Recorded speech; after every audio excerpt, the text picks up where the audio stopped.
और भोपाल से एक और बड़ी जानकारी। एमपी में संविदा स्वास्थ्य कर्मचारियों की हड़ताल लगातार जारी है। बीते 12 दिनों से प्रदेश भर के संविदा स्वास्थ्य कर्मचारी हड़ताल पर डटे हुए हैं। नियमितीकरण और निष्कासित कर्मचारियों की बहाली की मांग है। इसको लेकर काम बंद हड़ताल लगातार जारी है। इस हड़ताल का आज 13वां दिन है और हड़ताल के चलते सीधा असर स्वास्थ्य सेवाओं पर। इनकी मांगों को लेकर फिलहाल सरकार की ओर से भी कोई बातचीत सामने नहीं आई है, लेकिन अलग अलग तरीकों से विरोध जताया जा रहा है। स्वास्थ्यकर्मी हड़ताल को लेकर अब कांग्रेस का साथ भी पाने वाले हैं, क्योंकि संविदा स्वास्थ्य कर्मचारियों के प्रदर्शन में आज कांग्रेस नेता शामिल होंगे। पूर्व केंद्रीय मंत्री अरुण यादव, माफ कीजिएगा, पूर्व मंत्री पीसी शर्मा समेत अन्य नेता भी प्रदर्शन में शामिल होंगे। बीते 12 दिनों से हड़ताल पर प्रदेश के 32,000 संविदा स्वास्थ्य कर्मी, उनकी बात सरकार की तरफ से अगर नहीं सुनी जा रही है तो विपक्ष के पास भी एक बड़ा मौका, एक बड़ा मुद्दा सरकार को घेरने का।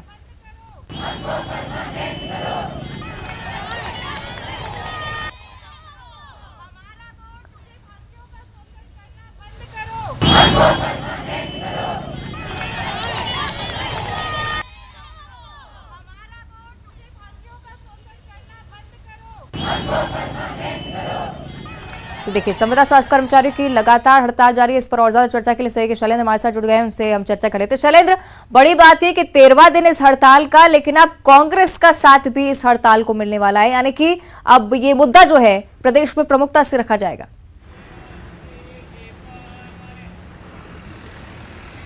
देखिए, बिल्कुल आपने ठीक कहा कि अब इस पूरे जिस तरीके से हड़ताल पर है, 12 दिन इस हड़ताल को हो गए, आज 13वां दिन है और अब मध्य प्रदेश कांग्रेस के जो तमाम बड़े नेता हैं वो आज उनके साथ धरने में शामिल होंगे। यानी पूर्व केंद्रीय मंत्री अरुण यादव, इसके अलावा मध्य प्रदेश सरकार के पूर्व मंत्री पीसी शर्मा भी धरने पर पहुंचेंगे और उनके समर्थन में वहां पर धरना देंगे। जिस तरीके से अपनी 2 सूत्रीय मांगों को लेकर पिछले 12 दिन से ये लोग हड़ताल पर हैं, राजधानी भोपाल के हमीदिया अस्पताल में ये लोग धरने पर बैठे हुए हैं। इन लोगों की सबसे बड़ी मांग एक तो नियमितीकरण की मांग है और दूसरा आउटसोर्स कर्मचारी जो कोविड के समय भर्ती किए गए थे उनको बाद में निकाल दिया गया था। तो ये मांग कर रहे हैं कि जब प्रदेश में पद रिक्त पड़े हैं तो उन लोगों को वापस उसमें लिया जाए।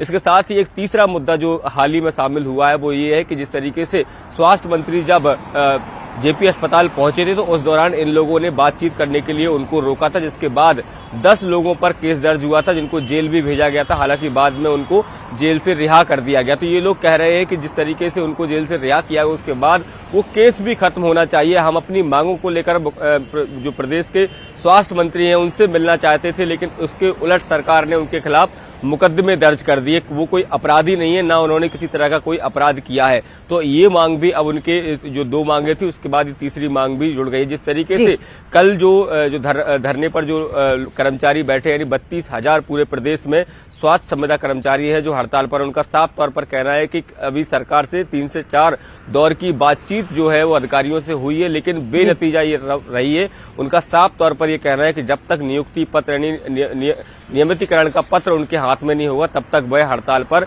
यूं ही जारी रखेंगे। और जिस तरीके से कोविड की वेव की बात कही जा रही है, ऐसे में अब कांग्रेस का भी साथ मिल गया है, तो निश्चित तौर पर ये मानिए कि आने वाले समय में इस मुद्दे को लेकर और भी प्रदेश में गर्माहट रहने वाली है, क्योंकि कहीं ना कहीं कांग्रेस इसको इस तरीके से भी उठा रही है कि भले ही कर्मचारी हितैषी होने का दावा ये सरकार करती हो, लेकिन किस तरीके से जो कर्मचारी है वो पिछले 12 दिन से हड़ताल पर है, लेकिन सरकार का कोई भी नुमाइंदा उनसे बात करने को तैयार नहीं है। और कोविड की अगर लहर आती है तो ये वही लोग हैं जिनको हम कोविड वॉरियर कहते थे, और अब जब ये लोग इस तरह से अपनी मांगों को लेकर बैठे तो इनकी तरफ कोई सरकार जो है किसी तरह की सुध नहीं ले रही है। जी बिल्कुल, चलिए देखना होगा आगे क्या कुछ होता है जब विपक्ष का साथ नहीं मिलेगा। शुक्रिया आपका फिलहाल शैलेंद्र इस पूरी जानकारी के लिए। आगे बढ़ते हैं और मध्य प्रदेश के बाद अब चर्चा करेंगे छत्तीसगढ़ की, जहां पर आरक्षण की लड़ाई अभी तक खत्म नहीं हुई है। राजभवन का घेराव करने की तैयारी आज आरक्षण